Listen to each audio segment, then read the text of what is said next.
कि ये बहुत ही अंडररेटेड कार है। मैं आपको आज इसकी अहमियत समझाने वाला हूँ। क्रेटा नहीं, ये क्रेटा से भी बढ़कर है कि ये जब आई तो इसके सेगमेंट में कई सारे ऐसे फर्स्ट इन सेगमेंट फीचर लेके आई थी। आप अगर क्रेटा लेने का सोच रहे हो तो एक बार जरूर इसके साइड देखने का।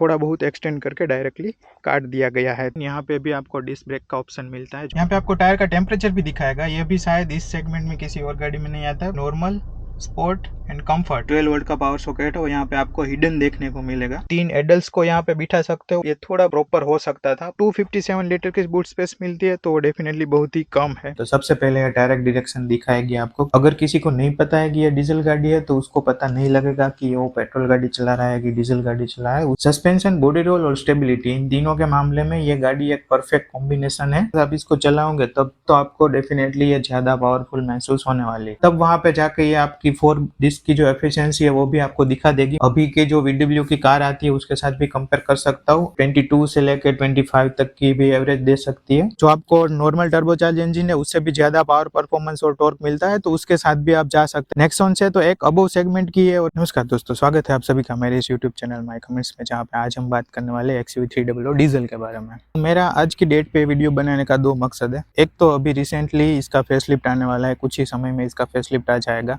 तो अगर आपको ये डीलरशिप पे स्टॉक पे मिलती है तो आप इस पे अच्छा खासा डिस्काउंट भी ले सकते हो। दूसरा मेरा मकसद है कि ये बहुत ही अंडररेटेड कार है। मैं आपको आज इसकी अहमियत समझाने वाला हूँ पूरे के पूरे वीडियो में, ताकि आपको पता चले कि ये जो सब 4 मीटर में महिंद्रा का ये जो प्रोडक्ट है वो कितना कैपेबल है। महिंद्रा की अगर हम प्रोडक्शन लाइन के बारे में बात करें तो महिंद्रा के पास सिर्फ 2 ही मोनोकोक चेसिस वाली गाड़ियां है। एक तो है XUV700, एक है ये XUV300। अब आपको इसी सेगमेंट में जाना है महिंद्रा के साथ में तो आपको 2 ऑप्शंस मिल जाते हैं सब 4 मीटर में। एक तो ये मोनोकोक चेसिस पर बनी हुई है XUV300। दूसरी चीज आपको मिल जाती है वो बोलेरो नियो का ऑप्शन आपको मिल जाता है, जो कि एक टिपिकल रियल एसयूवी आप बोल सकते हो, क्योंकि उसमें रियल व्हील ड्राइव का सेटअप आता है और वो बॉडी ऑन फ्रेम सेटअप के साथ में आती है। बोलेरो नियो का वीडियो ऑलरेडी मेरे चैनल पे अवेलेबल है तो आप वहां पे जाके देख सकते हो। इसकी मैं अगर अहमियत के बारे में बात करूँ तो अगर मैं आपको ऐसा बोलूँ कि आपको सब 4 मीटर की रेंज में क्रेटा मिल रही है तो आपको कैसा लगेगा? जी हाँ, बिल्कुल, क्रेटा नहीं, ये क्रेटा से भी बढ़कर है। अगर हम क्रेटा से इसकी कंपेरिजन की बात करें तो ये जो आपको इसकी चौड़ाई दिख रही है ना, वो क्रेटा से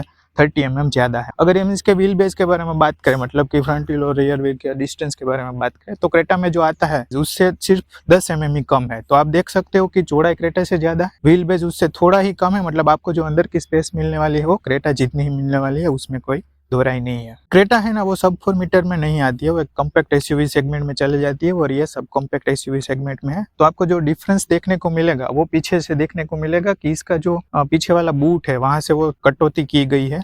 बेसिकली ये जो आती है वो एक सांगयोंग ब्रांड से इसको महिंद्रा ने टेक ओवर किया हुआ है। तो वो बेसिकली सांगयोंग ही है जो कि क्रेटा के सेगमेंट में ही गाड़ी थी। महिंद्रा ने इस गाड़ी को लॉन्च किया है, वो सब 4 मीटर में लॉन्च किया है, उसकी वजह से वहां से आपको बूट स्पेस में थोड़ी कटौती मिलती है और ये क्रेटा के डायरेक्ट राइवल में नहीं आती। अदरवाइज अगर आप इंजन स्पेसिफिकेशन के बारे में बात करें तो भी ये क्रेटा से ज्यादा पावर निकालती है और क्रेटा से इसमें 50 Nm का ज्यादा टॉर्क भी आपको मिल जाता है। इसको लोग अंडररेटेड कार मानते हैं। उसका एक रीजन ये भी है कि ये जब लॉन्च हुई थी तो इसकी जो प्राइस है वो बहुत ज्यादा थी और वो प्राइस ज्यादा होने का जो कारण था वो ये था कि ये जब आई तो इसके सेगमेंट में कई सारे ऐसे फर्स्ट इन सेगमेंट फीचर लेके आई थी जो आपको और कोई गाड़ी तब के टाइम पे भी नहीं ऑफर करती है और अभी भी कई सारे ऐसे फीचर्स है जो अभी भी इस सेगमेंट में आपको कोई नहीं ऑफर करता है। जैसे कि हम बात करें तो फ्रंट में पार्किंग सेंसर आते हैं, हालांकि ये W8 नहीं है तो इसमें नहीं है। फिर हम अगर इसके ORVM के बारे में बात करें तो ORVM आपको तब हीटेड मिलते थे, वो हालांकि अभी निकाल दिए हैं। अभी आपको किसी की वेरिएंट में हीटेड ORVM नहीं मिलते। उसके बाद अगर हम इसके जो टायर की बात करें तो चारों टायर में आपको डिस्क ब्रेक मिलती है, जो अभी भी सेगमेंट में कोई भी गाड़ी ऑफर नहीं करती है, सिर्फ इसके साथ आपको मिलता है। फिर इसमें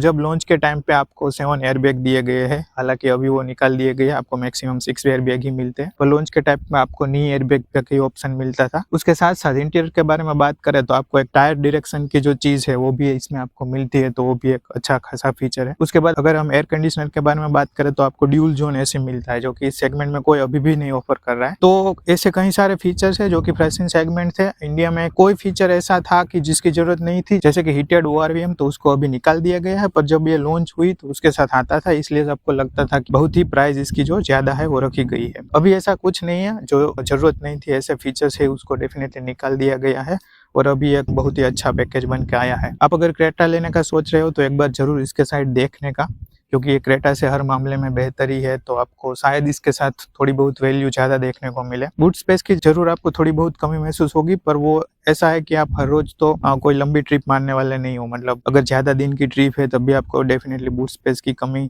महसूस होगी, अदरवाइज बूट स्पेस आप रेगुलर डे में तो यूज़ करने वाले नहीं हो। तो चलिए अभी बात करते हैं कि ये हमको क्या कुछ ऑफर करती है। ओके, तो अगर हम इसके फ्रंट प्रोफाइल के बारे में बात करें तो आपको यहाँ पे काफ़ी अच्छा बोल्ड प्रोफाइल मिलता है और काफ़ी वाइड भी है, तो गाड़ी डेफिनेटली दिखने में आगे से ही बहुत ही बड़ी गाड़ी लगती है। उसके बाद अगर हम यहाँ पे बात करें तो ये W6 वेरिएंट है, तो उसकी वजह से आपको यहाँ पे हेलोजन सेटअप मिलता है जो कि रिफ्लेक्टर में, अगर आप W8 पे जाओगे तो वहाँ पे आपको प्रोजेक्टर में मिलेगा, वहाँ पे भी आपको कोई भी LED का सेटअप नहीं देखने को मिलने वाला है।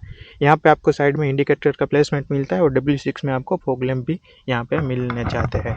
यहाँ से आपकी रेडिएटर ग्रिल है, तो जो एयर इनटेक हो यहाँ से दिया गया है। यहाँ पे भी ग्रिल तो वैसे ओपन ही है, पर ये सिर्फ आपको एक डिज़ाइन देखने को मिलती है। यहाँ पे महिंद्रा का नया वाला जो ड्यूल पिक का जो लोगो है वो आपको देखने को मिलता है। उसके बाद अगर हम इसके साइड प्रोफाइल के बारे में बात करें तो यहाँ पे आपको कुछ ऐसी साइड प्रोफाइल देखने को मिलती है। साइड प्रोफाइल में आप डेफिनेटली डायरेक्टली देख पाओगे कि यहाँ से आपको इस पोर्शन में से गाड़ी को कट किया गया है वैसा दिखने को मिल जाता है, क्योंकि आप अगर क्रेटा की बात करें तो क्रेटा यहाँ तक, ये डोर तक तो सेम ही आपको देखने को मिलेगी। उसके बाद वो एक्सटेंड होके यहाँ से एंडिंग होती हुई नजर आएगी। यहाँ से इस XUV300 को थोड़ा बहुत एक्सटेंड करके डायरेक्टली काट दिया गया है, तो इसकी वजह से ये जो आपको पोर्शन है वो थोड़ा प्रोपोर्शन में नहीं दिख रहा होगा। उसके बाद अगर हम डोर हैंडल के बारे में बात करें तो यहाँ पे आपको कोई भी रिक्वेस्ट सेंसर नहीं मिलता है, ड्राइवर साइड भी आपको कोई भी रिक्वेस्ट सेंसर नहीं मिलता है, क्योंकि इसमें आपको रिमोट की ही मिलती है, तो रिक्वेस्ट सेंसर जैसी कोई भी चीज़ आपको देखने को नहीं मिलती है। अगर हम टायर साइज़ के बारे में बात करें तो यहाँ पे आपको W6 में भी 205/65 R16 का टायर मिलता है, जो कि आप यहाँ पे देख सकते हो, और ये व्हील के भी यहाँ पे आपको कोई भी अलॉय व्हील का ऑप्शन नहीं देखने को मिलेगा। रियर टायर के बारे में अगर हम बात करें तो रियर में भी आपको सेम सेक्शन का ही टायर मिलता है, 205/65 R16। यहाँ पे भी आपको डिस्क ब्रेक का ऑप्शन मिलता है, जो कि आप अंदर से शायद देख पा रहे होगे कि यहाँ पे भी आपको डिस्क है, तो इसमें बाय स्टैंडर्ड बेस वेरिएंट से ही आपको चारों के चारों व्हील में डिस्क देखने को मिल जाएगी। उसके बाद ऊपर की साइड यहाँ पे बात करें तो आपको एक नॉर्मल एंटीना दिया गया है, यहाँ पे कोई भी शार्क फिन एंटीना का आपको प्लेसमेंट नहीं मिलता है। अगर हम रियर व्यू के बारे में बात करें तो रियर में आपको कुछ ऐसा व्यू मिलता है, यहाँ पे जो टेल लाइट दी गई है वो आपको डेफिनेटली LED में मिलता है सब कुछ, इंडिकेटर और रिवर्स लाइट का जो प्लेसमेंट है वो आपको हेलोजन में देखने को मिलता है। यहाँ पे XUV300 की ब्रांडिंग और नीचे आपको रिफ्लेक्टर का भी प्लेसमेंट देखने को मिल जाता है। उसके बाद नीचे की साइड देखो तो यहाँ पे आपको 2 ही रिक्वेस्ट सेंसर मिलता है, तो रिक्वेस्ट सेंसर बहुत ही बढ़िया काम करते हैं, ऐसा नहीं है कि 4 की जगह पे 2 दिया गया है तो कोई भी आपको परेशानी होगी। और यहाँ पे आप जो ये रिवर्स कैमरे का प्लेसमेंट देख रहे हो वो डेफिनेटली एसेसरीज का पार्ट है। W6 में रिवर्स कैमरा आता नहीं है, पर इसमें एसेसरीज के दौर पे टच स्क्रीन जो नखी हुई है महिंद्रा की ओर से, तो उसके हिसाब से यहाँ पे रिवर्स कैमरा का आपको प्लेसमेंट भी मिल गया है। यहाँ पे भी आप देख सकते हो कि डोर पे आपको कोई भी रिक्वेस्ट सेंसर नहीं मिलता है, डायरेक्टली की का प्लेसमेंट मिलता है। अगर आपकी बैटरी ड्रेन हो जाती है तो आप की से ही अनलॉक कर सकते हो वहाँ पे।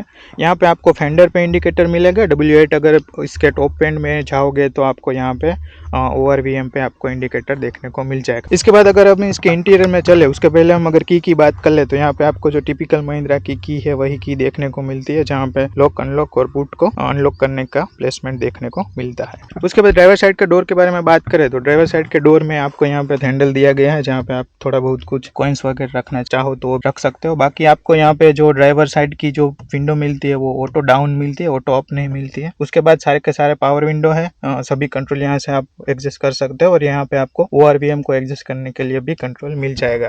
यहाँ पे अच्छा खासा बोतल होल्डर आपको मिलता है, 1 लीटर की बोतल है वो इजीली आप रख पाओगे। उसके बाद भी यहाँ पे आपको अच्छा खासा पेस मिल जाता है, तो उसका आप इस्तेमाल कर सकते हो। ये W6 वेरिएंट है, तो यहाँ पे आपको कोई भी लाइट का प्लेसमेंट नहीं मिलेगा, यहाँ पे सिर्फ और सिर्फ आपको रिफ्लेक्टर देखने को मिलेगा। रिफ्लेक्टर भी बहुत ही काम की चीज है, क्योंकि अगर आप रात में आपका डोर ओपन रख के अगर खड़े हो तो पीछे वाला जो व्हीकल है उसको रिफ्लेक्टर से पता चल जाएगा कि यहाँ पे कुछ खड़ा हुआ है। उसके बाद यहाँ पे आपको स्पीकर का प्लेसमेंट भी देखने को मिल जाता है, और टिपिकल महिंद्रा आपको जो पेट्रोल लीड है उसको ओपन करने के लिए यहाँ पे प्लेसमेंट देखने को मिलता है। यहाँ पे सभी के टायर प्रेशर के इन्फॉर्मेशन और वो सब भी आपको देखने को मिल जाएगा। अगर हम अंदर बैठ के बात करें तो पहले मैं गाड़ी को स्टार्ट कर लेता हूँ, क्योंकि यहाँ पे बहुत ही ह्यूमिडिटी है तो गर्मी बहुत ही ज्यादा हो रही है। फिर अगर हम इस साइड बात करें तो यहाँ पे आपको स्टार्ट स्टॉप मतलब माइक्रो हाइब्रिड टेक्नोलॉजी जो महिंद्रा के आती है उसका प्लेसमेंट मिल जाता है। यहाँ पे आपको हेडलाइट लेवलिंग का भी ऑप्शन दिया गया है।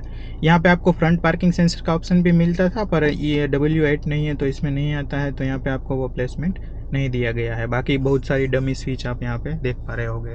यहाँ पे आपको ऐसा कुछ ऐसे इवेंट मिलता है, और यहाँ पे आपको ट्विटर का भी प्लेसमेंट दिया गया है। आई डोंट नो कि W6 में ट्विटर आते हैं कि नहीं। उसके बाद अगर हम स्टीयरिंग के बारे में बात करें तो स्टीयरिंग में भी एसेसराइज लेदर लगा हुआ है, बाकी इस वेरिएंट में आपको लेदराइट स्टीयरिंग नहीं मिलता है, और यहाँ पे से आप सभी के सभी MID को कंट्रोल करने के लिए आपको चीज़ें मिल जाती है। इस साइड क्रूज कंट्रोल और वगैरह आता है टॉप एंड में, यहाँ पे आपको कुछ भी नहीं मिलेगा। उसके बाद अगर हम बात करें इस साइड, तो यहाँ पे आपको इंडिकेटर का प्लेसमेंट मिल जाता है, साथ साथ आपको पार्किंग लाइट का भी आपको यहाँ पे ऑप्शन दिया गया है। और इस साइड बात करें तो यहाँ पे आपको वाइपर रिलेटेड सभी के सभी कंट्रोल मिल जाते हैं। इसमें रेन सेंसिंग वाइपर या फिर ऑटोमेटिक हेडलाइट का ऑप्शन नहीं है, क्योंकि ये W6 वेरिएंट है। W8 में आपको वो सब देखने को मिल जाएगा। फिर अगर हम MID के बारे में बात करें तो MID में भी आपको काफ़ी सारी इन्फॉर्मेशन दिखाएगा। MID कंट्रोल करने के लिए यहाँ पे आपको कोई भी स्विच नहीं देखने को मिलती। MID को कंट्रोल करना है तो आप इस बटन से करने वाले हो, यहाँ से आप MID को कंट्रोल कर पाओगे। और काफ़ी सारी इन्फॉर्मेशन ये दिखाता है, जैसे कि distance to empty, average fuel economy कितनी है, इंस्टेंटेनियस फ्यूल इकोनॉमी कितनी है, वो सभी चीज़ें आपको यहाँ पे देखने को मिल जाएगी।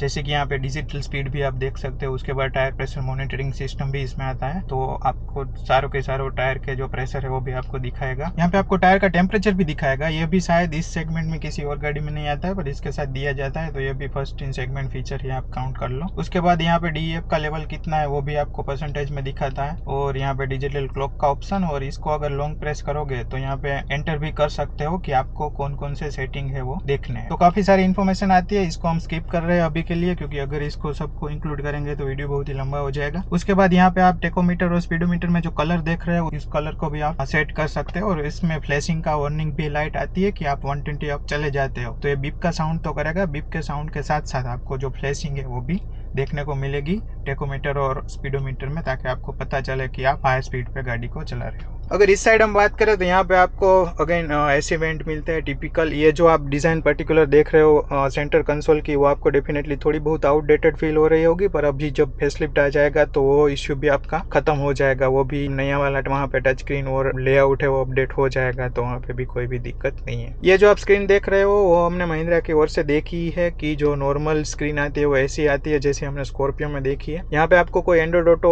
और वो सब फीचर नहीं मिलते, पर आप डेफिनेटली अपनी डिवाइस की स्क्रीन है उसके साथ शेयर कर सकते हो, तो उस लिहाज से आप एंड्रॉइड ऑटो और सब यूज कर सकते हो। बाकी जो एग्जैक्ट फीचर होता है एंड्रॉइड ऑटो का वो यहाँ पे आपको देखने को नहीं मिलेगा। और इस टच स्क्रीन में उतने सारे फीचर भी नहीं है, और ये पूरा का पूरा एक एंड्रॉइड डिवाइस ही है, तो आप सभी जो एंड्रॉइड में चीजें देखते हो यहाँ पे भी आपको देखने को मिलने वाली है। उसके नीचे आए तो यहाँ पे हैजर्ड लाइट का स्विच मिलता है। यहाँ पे आपको ट्रिप सेट करनी है तो उसका ऑप्शन मिलता है। ये स्टीयरिंग मोड का ऑप्शन है। स्टीयरिंग में आपको 3 टाइप का स्टीयरिंग मिलता है, नॉर्मल, स्पोर्ट एंड कंफर्ट। ये 3 है, वो तीनों अपने आप में बहुत ही बढ़िया काम करते हैं। नॉर्मल में रखोगे तो आपको जो स्पीड गेन करोगे तो स्टीयरिंग में थोड़ा बहुत वेट देखने को मिलेगा। सिटी में अगर आप ट्रैवल कर रहे हो तो आपको डेफिनेटली वो लाइट महसूस होगा। कंफर्ट में आपको हर टाइम पे वो लाइट ही महसूस होगा। अगर आप हाईवे पर ड्राइव कर ले हो तो भी आपको लाइट महसूस होगा, तो कंफर्ट है वो उतना अच्छा मोड नहीं है। और स्पोर्ट में अगर आप इसको रखते हो तो सिटी में आपको थोड़ा बहुत परेशानी महसूस होगी, क्योंकि स्टीयरिंग बहुत ही हार्ड हो जाता है। वो हाईवे ड्राइव के लिए स्पोर्ट मोड है वो बहुत ही बेहतरीन काम करेगा। अदरवाइज आप नॉर्मल पे रहने दो तो वहाँ पे आपको कोई भी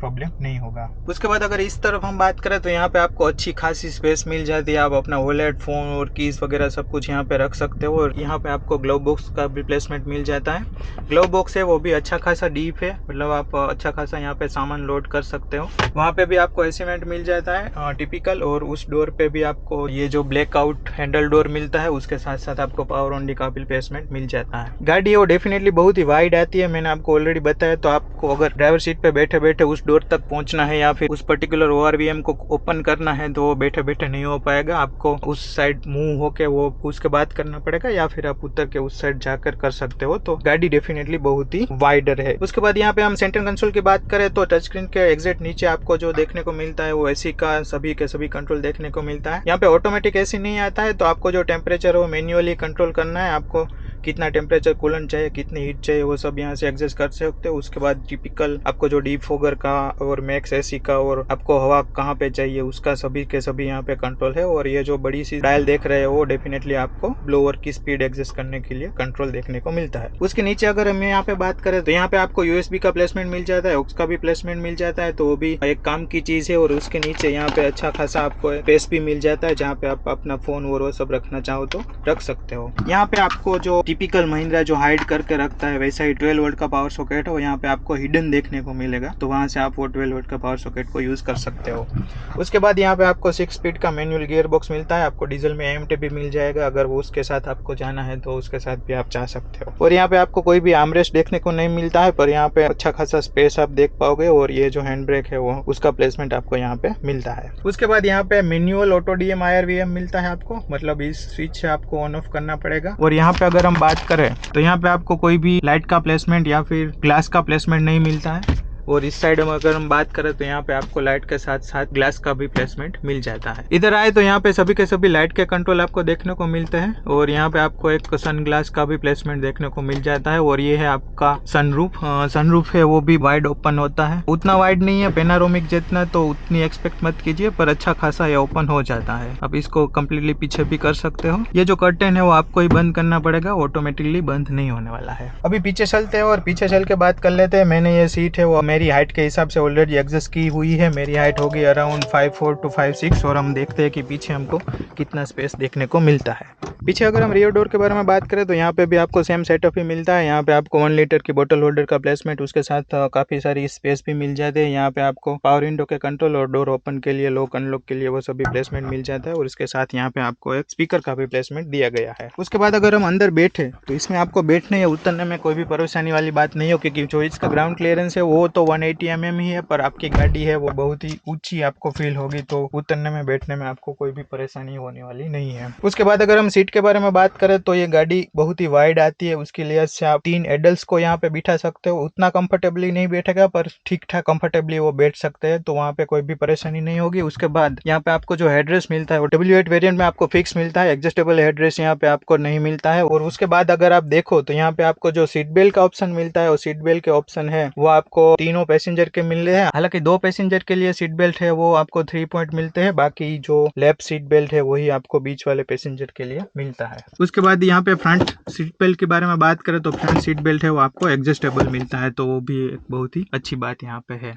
यहाँ पे आपको डेफिनेटली लाइट का प्लेसमेंट मिल जाता है, तो वो भी आपको यूज करना है तो कर सकते हो। और यहाँ पे आपको हुक और उसके साथ हैंगर का भी ऑप्शन देखने को मिलता है। अगर मैं पीछे बैठ के अगर मेरे नी रूम की बात करूँ तो यहाँ पे देख सकते हो कि इतना अच्छा खासा स्पेस आपको देखने को मिलता है। उसके साथ साथ अगर हम थाई सपोर्ट के बारे में बात करें तो थाई सपोर्ट थोड़ा बहुत आपको कम लगेगा, ये थोड़ा प्रॉपर हो सकता था, पर यहाँ पे आपको थोड़ा बहुत कम महसूस होगा, पर बैठने में फिर भी ये बहुत ही कंफर्टेबल है। और इस सीट भी थोड़ी बहुत आगे की हुई है, तो आप देख सकते हो कि आपको यहाँ पे बहुत ही अच्छा खासा स्पेस मिलता है। तो स्पेस के मामले में तो डेफिनेटली ये क्रेटा ही है, क्रेटा जितना ही आपको स्पेस मिलेगा। मैंने आपको ऑलरेडी जो बताया कि क्रेटा से सिर्फ एक ही इसमें कमी आपको महसूस होगी कि क्रेटा यहाँ पे से आगे से थोड़ी एक्सटेंड होके खत्म होती है, यहाँ पे इसको सब 4 मीटर रखने की वजह से इसको यहाँ से कट कर दिया गया है। उसका जो ड्रॉबैक है वो आपको मैंने बताया कि बूट स्पेस में ज़्यादा है, तो वो भी मैं आपको दिखा देता हूँ। इसकी अगर आप बूट स्पेस देखो, यहाँ पे माफ़ करना, यहाँ पे थोड़ा बहुत सामान मेरा रखा हुआ है, पर अगर इसकी बूट स्पेस देखो आप तो यहाँ पे आपको इतनी ही बूट स्पेस मिलती है। अगर हम नंबर के बारे में बात करें तो आपको 257 लीटर की बूट स्पेस मिलती है, तो वो डेफिनेटली बहुत ही कम है, और वो कमी आप अगर लॉन्ग ड्राइव पे जाते हो तो महसूस होती है आपको। उसके बाद ये W8 वेरिएंट नहीं है, W6 में आपको कोई भी यहाँ पे बूट लैम्प का ऑप्शन नहीं मिलता है, और ये छोटी सी आपको बूट स्पेस देखने को यहाँ पे मिलती है। तो चलिए अभी ड्राइविंग सीट पे बैठते हैं और बात करते हैं कि ड्राइव करने में ये गाड़ी आपको कैसी महसूस होगी। ओके, तो अभी हम आ गए XUV300 की ड्राइविंग सीट पे और बात करते हैं कि ड्राइविंग के वक्त ये आपको कैसी महसूस होने वाली है। तो सबसे पहले जब भी हम इग्निशन को ऑन करते हैं तो टेकोमीटर और स्पीडोमीटर है वो फुल स्वाइप लेते हैं। उसके बाद एक सिस्टम चेक का भी UI आता है, उसके बाद आप गाड़ी को स्टार्ट कर सकते हो। सबसे पहले मेरे को बेस्ट चीज यहाँ पे देखने को मिलती है वो ये है कि जब भी आप गाड़ी को स्टार्ट करते हो और आपने अगर हैंड ब्रेक है अभी तक उतारी नहीं है तो सबसे पहले डायरेक्ट डायरेक्शन दिखाएगी आपको कि आपकी डायरेक्ट डायरेक्शन है वो कौन सी है। सेम चीज आप जब गाड़ी को बंद करने जाते हो तब भी आप जैसे ही हैंड ब्रेक को खींचोगे इग्निशन बंद करने के पहले, तो भी आपको ये डायरेक्ट डायरेक्शन दिखा देगी कि आपका टायर है वो अभी कौन सी पोजीशन पे है। तो वो सबसे बढ़िया बात मेरे को लगती है, बहुत ही हेल्पफुल रहने वाली है। फिर यहाँ पे आज हम डीजल इंजन के बारे में बात करने वाले हैं। तो जैसे ही आप क्लच को रिलीज करते हो तो गाड़ी अपने आप उठ जाती है, आपको कोई भी क्लच या एक्सीलरेशन के साथ काम करना नहीं होता है, और वो जो टिपिकल डीजल का जो डीएनए होता है वो यहाँ पे भी आपको देखने को मिलता है। तो पेट्रोल की तरह नहीं है कि आपको थोड़ा बहुत एक्सीलरेट करके इसको उठाना पड़ेगा, ये अपने आप कर लेगी। आप इसको चाहो तो सेकंड गियर में भी उठा सकते हो, पर मैं ऐसा बोलूंगा कि सेकंड गियर में ना उठाओ, अल्टीमेटली वो आपकी क्लच पेट है उसको नुकसान होगा। तो आप जब भी गाड़ी को इनिशियल पिकअप लेते हैं तो फर्स्ट गियर में से ही ले, वो सबसे अच्छी बात होती है। अब जब भी गाड़ी इनिशियल हम पिकअप लेते हैं तो मेरे हर बार ये चीज फील होती है कि ये जो डीजल इंजन है उसमें कोई भी रेटलिंग नॉइज नहीं है। आप जैसे ही इनिशियल पिकअप लेते हो तो क्लटर आपको बिल्कुल महसूस नहीं होगा, और ये जो इसका इंजन का जो रिफाइनमेंट है वो पेट्रोल इंजन की तरह ही आ गया है। अगर किसी को नहीं पता है कि ये डीजल गाड़ी है तो उसको पता नहीं लगेगा कि वो पेट्रोल गाड़ी चला रहा है कि डीजल गाड़ी चला रहा है। उस लेवल का रिफाइनमेंट यहाँ पे BS6 फेज 2 में आ गया है। अभी मैं यहाँ पे थोड़ी बहुत खराब सड़क पे जा रहा हूँ ताकि आपको मैं सस्पेंशन के बारे में पहले ही बता दूं। तो देखो अभी ये अंडरलेशन वाली सड़क है, तो यहाँ पे आप जैसे ही इसको निकालोगे, चाहे वो कितनी भी स्पीड पे आप निकालो, थोड़ी बहुत हाई स्पीड है या फिर आप नॉर्मल स्पीड पे चला रहे हो, तो आपको यहाँ पे इतने गड्ढे और इतने अंडुलेशन महसूस नहीं होने वाले हैं। मैं तो कहता हूँ कि आप ज्यादा गड्ढे वाली सड़क पे इसको ले जाओ तो भी आपको इतना परेशान नहीं करने वाली है। हम सस्पेंशन के बारे में बात करें तो सस्पेंशन यहाँ पे उतना सॉफ्ट भी नहीं है और उतना हार्ड भी नहीं है, मतलब एक परफेक्ट बैलेंसिंग आपको मिलता है, जो कि जो अंडुलेशन वाली रोड है वहां से वो ग्लाइड करके निकल जाए। और आपको अगर ऑफ रोडिंग टाइप कुछ करना है, थोड़े बहुत ज्यादा ही गड्ढे हैं, तो वहां से भी आप इसको इजीली निकाल सकते हो। आपको सिर्फ एक ध्यान रखना पड़ेगा कि इसमें 180 mm का ही ग्राउंड क्लियरेंस आपको देखने को मिलता है, तो बहुत ही ज्यादा गड्ढा है वहां से मत निकालिएगा वरना नीचे से लग जाएगी। और वो भी बहुत ही बड़ा गड्ढा है तब की बात है, अगर नॉर्मल सड़क पे नॉर्मल गड्ढों पे से आप निकालोगे तब तो इसको कोई भी परेशानी वाली बात नहीं होने वाली। मैं आपको बहुत ही सिंपल भाषा में समझाऊं तो ये एक रेयर गाड़ियों में से एक है जिसके साथ आपको सस्पेंशन सेटअप है वो भी बहुत ही बेहतरीन मिलता है, उसके साथ आपको इसमें स्टेबिलिटी भी भर भर के मिलने वाली है। तो एक यूनिक गाड़ियों में से है कि महिंद्रा की हमने लगभग सभी गाड़ियों में देखा है कि सस्पेंशन के बारे में उसमें हम कोई कंप्लेंट नहीं कर सकते। सेम चीज यहाँ पे भी एप्लीकेबल है। XUV300 के साथ भी आपको सस्पेंशन बहुत ही बढ़िया देखने को मिलते हैं और आप अच्छी खासी स्पीड में भी खराब रास्ते पर इसको चला सकते हो और वहां पे आपको स्टेबिलिटी में भी कोई भी परेशानी नहीं होगी। ऐसा नहीं है कि सस्पेंशन है वो इतने अच्छे दिए है तो आपको बॉडी रोल है वो ज्यादा देखने को मिलेगा, नहीं। मैंने आपको ऑलरेडी बताया कि 180 mm का एक ग्राउंड क्लियरेंस आता है तो उतना बॉडी रोल आपको देखने को नहीं मिलता है। ये सेम सस्पेंशन के साथ अगर आप कॉर्निंग करना चाहो तो भी आपको अच्छा खासा यहाँ पे कॉन्फिडेंस मिल जाएगा, आप अच्छी तरह से कॉर्निंग कर पाओगे। और हाई स्पीड में जब हाईवे पे जाते हो तब आपको सडन लेन चेंज करनी पड़े या फिर सडनली ओवरटेक करने के लिए जब आप लेन चेंज करते हो तब भी आपको कोई भी प्रॉब्लम ये नहीं देने वाली है। जरा सा भी आपको ऐसा नहीं लगेगा कि आपका कॉन्फिडेंस लूज हो रहा है, वहां पे भी अच्छी खासी स्टेबल होके वहां से निकल जाएगी। तो सस्पेंशन, बॉडी रोल और स्टेबिलिटी इन तीनों के मामले में ये गाड़ी एक परफेक्ट कॉम्बिनेशन है और शायद इस सेगमेंट में आपको कोई भी ऐसी गाड़ी नहीं देखने को मिलती है जो इतना अच्छा एक कॉम्बिनेशन आपको ऑफर करती हो। स्टेबिलिटी के बारे में आपको एक हाई स्पीड की मैं और एक चीज बताऊं तो आप इस गाड़ी को डेफिनेटली इजीली 120-140 की स्पीड है वो एवरेज स्पीड को अचीव कर सकते हैं अगर रास्ता अच्छा है तो। और उस स्पीड पे कभी कभार आपको अंडुलेशंस या फिर कोई गड्ढा ऐसा आ जाता है तो ऐसा नहीं है कि ये सेटल होने में टाइम लेगी और आपका कॉन्फिडेंस लूज हो जाएगा, नहीं। उस स्पीड पे भी अगर आपको थोड़े बहुत अंडुलेशंस या फिर गड्ढे को सामना करना पड़े तो यहाँ पे सेटल होने में इसको जरा से भी देर नहीं लगती है। वो जैसे ही गड्ढा या फिर अंडुलेशन निकलेगा तो गाड़ी वापस से सेटल हो जाएगी बहुत ही कम टाइम पे और आपको ऐसा नहीं फील होगा कि मेरे को स्लो करनी पड़ेगी या फिर ब्रेकिंग करके मेरे को उसको स्टेबल बनानी पड़ेगी। तो स्टेबिलिटी के मामले में ये भी एक बढ़िया चीज है इसके बारे में। अगर हम बात करें इसके इंजन और गियर बॉक्स के बारे में तो आपको यहाँ पे डेफिनेटली 115 bhp की पावर और 300 Nm का टॉर्क मिलता है। तो इस साइज की गाड़ी, इस वेट की गाड़ी के साथ वो पर्टिकुलर टॉर्क और पावर है वो डेफिनेटली कम नहीं है, आपको ये बहुत ही पावरफुल गाड़ी महसूस होने वाली है। और अगर मैं बात करूं कि पावर और टॉर्क की रेंज क्या है तो आपको जो 115 bhp की पावर है वो मैक्सिमम 3750 rpm तक मिलता है, वहां पे वो पावर बैंड आपकी खत्म हो जाती है। डेफिनेटली ये डीजल इंजन है तो पावर बैंड के जो आरपीएम हो कम ही रहते हैं। उसके साथ आपको जो 300 Nm का टॉर्क मिलता है वो तो बहुत ही शॉर्टर है, आपको 1500 से लेकर 2500 आरपीएम तक सभी टॉर्क खत्म हो जाता है। तो इसकी जो मिड रेंज और इनिशियल रेंज है वहां पे आपको अच्छा खासा टॉर्क मिल जाएगा, तो आपके लिए वो एक बहुत ही बढ़िया चीज रहने वाली है कि आप जब भी ओवरटेक करना चाहो तो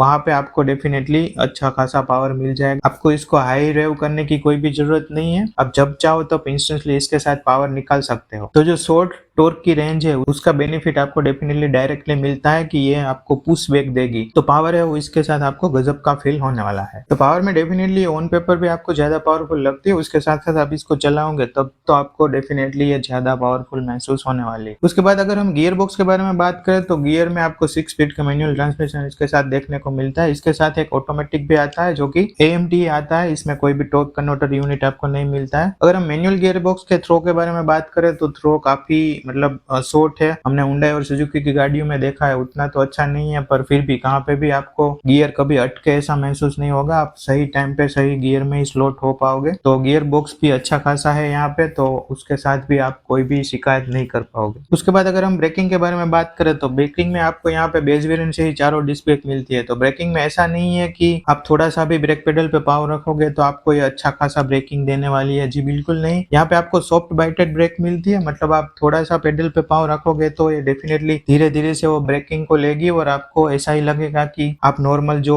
2 डिस्क वाली गाड़ी आती है वही चला रहे हो। पर अगर आपको जब भी इमरजेंसी ब्रेकिंग लगाने की जरूरत पड़े और ब्रेक पेडल को आप हार्डली प्रेस करते हो तब वहां पे जाके ये आपकी 4 डिस्क की जो एफिशिएंसी है वो भी आपको दिखा देगी, मतलब बहुत ही शॉर्ट डिस्टेंस में ये खड़ी हो जाएगी। और ये हाई स्पीड में आप चला रहे हो और आपको ब्रेकिंग करनी पड़े तो इतनी अनसेटल नहीं हो जाती है जैसे हमने महिंद्रा की बॉडी ऑन फ्रेम की गाड़ियों में देखा है। जैसे कि मैंने स्पेशली महिंद्रा के स्कॉर्पियो के साथ भी बोला था कि सडन ब्रेकिंग में आपको डेफिनेटली वो कॉन्फिडेंस लूज हो जाएगा और इधर उधर हो सकती है। यहाँ पे वो कोई सीन नहीं है, आप कितनी भी हार्ड ब्रेकिंग कर लो गाड़ी अपनी स्टेबिलिटी है वो जरा से भी खोने वाली नहीं। फिर हम अगर स्टीयरिंग के बारे में बात करें तो स्टीयरिंग भी इसके साथ आपको डेफिनेटली बहुत ही वेल कनेक्टेड देखने को मिलता है। आप जितना मूवमेंट करोगे उतना गाड़ी आपको डायरेक्टली मूव देने वाली है। उसके साथ साथ बीच में जो डिस्कनेक्शन हम महसूस करते हैं हुंडई और सुजुकी की गाड़ियों के साथ स्टीयरिंग में, वो डिस्कनेक्शन भी आपको यहाँ पे जरा सा भी महसूस नहीं होगा। मैं डायरेक्टली स्टीयरिंग को इसको अभी के जो VW की कार आती है उसके साथ भी कंपेयर कर सकता हूँ। मैं बात कर रहा हूँ कि कोडा की स्लाविया हो गई, फिर VW की वर्टुस हो गई, या फिर आप टाइगुन को ले लो, तो उसमें आपको जो स्टीयरिंग फीडबैक मिलता है वो सेम स्टीयरिंग फीडबैक आपको यहाँ पे भी देखने को मिलेगा। तो स्टीयरिंग वेल कनेक्टेड है, आप जितना मोड़ोगे उतनी गाड़ी उस तरफ चली जाएगी और आपको अच्छा खासा स्टीयरिंग की फीडबैक में कॉन्फिडेंस भी देने वाली है। शायद ये 300 का स्टीयरिंग सेगमेंट में सबसे बेस्ट होगा, मतलब वेल कनेक्टेड आपको देखने को मिल जाएगा। फिर अगर हम NVH के बारे में बात करें तो नॉइस डेफिनेटली इस इंजन में आप जब हायर RPM पे जाते हो तब देखने को मिलता है, क्योंकि ये डीजल इंजन है। तो आप जब हायर रेव करते हो तो डीजल इंजन का नॉइस है वो आपको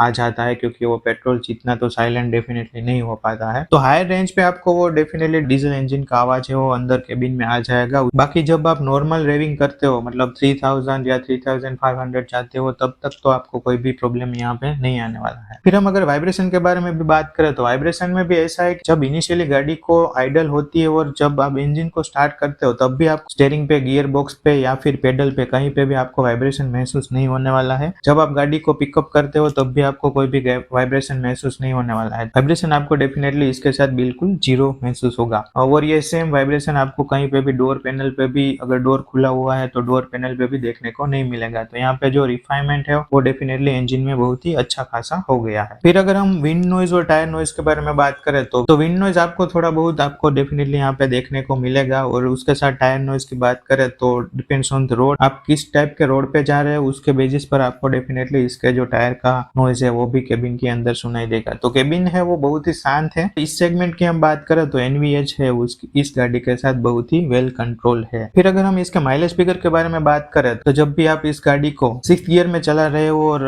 स्पीड मेंटेन कर रहे हो 18 to 100 के बीच में, तो जब आप 80 पे चल रहे होते हो तो 6th गियर में अराउंड 1500 RPM लेती है, और अगर आप 100 पे चले जाओ तो ये 2000 या फिर 2200 RPM तक जाती है। तो ये जो स्पेसिफिक रेव रेंज आपको मिलती है उतनी स्पीड पे, वो डायरेक्टली माइलेज एफिशिएंसी वो आपको ज्यादा निकाल के देगी। तो आप मानो कि अगर आप इसको हाईवे पे इतनी स्पीड पे रेव कर रहे हो तो आपको ये 22 से लेकर 25 तक की भी एवरेज दे सकती है। और अगर आप इसको थोड़ा बहुत हाई स्पीड पे चला रहे हो तो भी आपको हाईवे पे ये 20 से लेकर 22 तक की एवरेज निकाल के दे सकती है। फिर अगर हम सिटी यूजर्स के बारे में बात करें तो सिटी में भी आप अगर नॉर्मली चला रहे हो, बहुत ही आराम से चलाते हो, तो सिटी में आपको ये 16 से लेकर 19 तक का माइलेज भी ऑफर कर सकती है। अगर आप ज्यादा ही जूझ इसके साथ करोगे तो डेफिनेटली आपको यहाँ पे इंजन है वो बहुत ही बड़ा मिलता है, ज्यादा टॉर्क के साथ मिलता है, ज्यादा पावर के साथ मिलता है। तो वहाँ पे आपकी फ्यूल एफिशिएंसी और ड्रॉप होकर 10-12 के बीच में भी आ आ जाएगी। अभी ड्राइविंग के साथ हम एक आखिरी बात भी कर लेते हैं कि अगर आपको सब 4 मीटर में ही जाना है और महिंद्रा के साथ ही जाना है तो महिंद्रा के पास ऑलरेडी 2 प्रोडक्ट है। एक महिंद्रा बोलेरो नियो है, वो भी सब 4 मीटर में आता है और ये भी सब 4 मीटर में आती है। अब ये दोनों सेम गाड़ी नहीं है, सभी को महिंद्रा बोलेरो नियो लेने की जरूरत भी नहीं होती है, क्योंकि वो है वो बॉडी ऑन फ्रेम वाला सेटअप चला जाता है, उसके साथ साथ आपको रियल व्हील ड्राइव भी उसमें देखने को मिलता है। तो अगर आपकी रिक्वायरमेंट ऐसी है कि आपको हर रोज ज्यादा गड्ढे वाले सड़कों पर चलना है, आपको एक रोबूस्ट गाड़ी चाहिए, तो फिर आप बोलेरो नियो पे जा सकते। अगर आपका डेली रूटीन ऐसा है कि आपको हाईवे पे ज्यादा चलना है, सिटी में ज्यादा चलना है और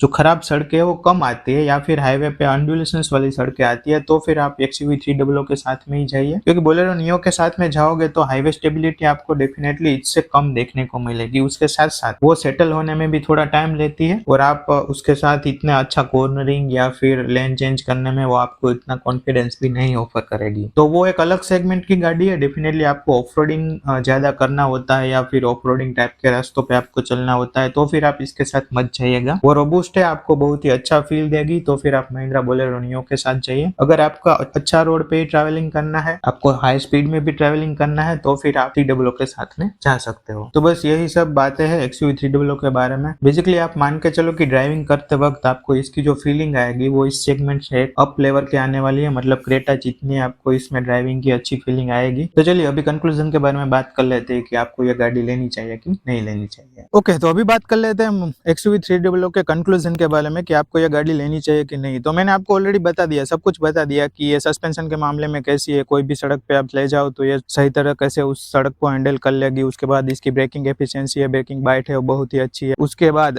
स्टीयरिंग फीडबैक है, वो सबसे ज्यादा मैटर करता है, तो स्टीयरिंग भी वेल कनेक्टेड है, वो आपको बहुत ही अच्छी फील देगा। दूसरी जो हमने जर्मन इंजीनियरिंग कार देखी है, मतलब अभी के टाइम पे जो वर्ड टू सो टाइगुन आती है उससे आप कंपेयर करो तो स्टीयरिंग अच्छा खासा है, आपको उन जैसा ही स्टीयरिंग इसके साथ भी मिल जाता है। बाकी हमने डायरेक्टली क्रेटा से कंपेयर की कि क्रेटा से चौड़ी आती है, क्रेटा जितना स्पेस ऑफर करती है, सिर्फ बूट के मामले में ही थोड़ी बहुत आपको कॉम्प्रोमाइज करना पड़ेगा। उसके बाद हैंडलिंग की हमने बात की कि हैंडलिंग है वो भी सेगमेंट में सबसे अच्छी आती है। हैंडलिंग में इसको जो थोड़ा हेल्प कर देती है इस गाड़ी को वो है इसकी जो विड्थ है, टायर के दोनों टायर के बीच की जो विड्थ है वो आपको बहुत ही ज्यादा मिलती है, तो उसके लिहाज से हैंडलिंग है वो भी आपको बहुत ही अच्छी खासी यहाँ पे देखने को मिलती है। दूसरी एक और चीज कि आपको अगर पेट्रोल इंजन के साथ जाना है और इतने मजे चाहिए, मतलब पावरफुल पेट्रोल इंजन चाहिए, तो भी इस सेगमेंट में इसी के पास है। आपको जो इसमें 2 तरह के पेट्रोल इंजन मिलते हैं, नॉर्मल टर्बोचार्ज पेट्रोल इंजन मिलता है, उसके साथ भी ये गाड़ी बहुत ही अच्छा टॉर्क निकालती है, 200 Nm का टॉर्क निकालती है। उसके बाद महिंद्रा ने आपको अगर जस्ट फॉर फन आपको पावर ही चाहिए और आपको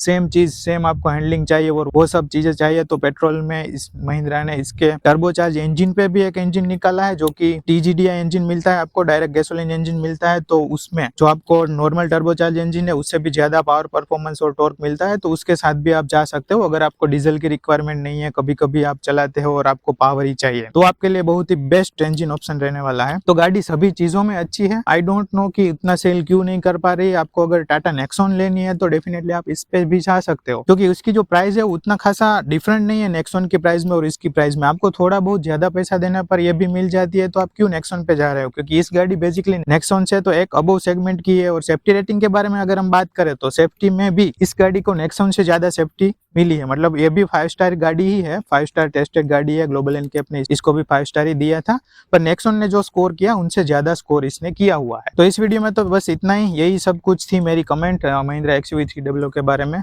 मिलेंगे किसी और वीडियो में किसी और गाड़ी के साथ, तब तक के लिए सेफ ड्राइव करें, सुरक्षित रहे, धन्यवाद।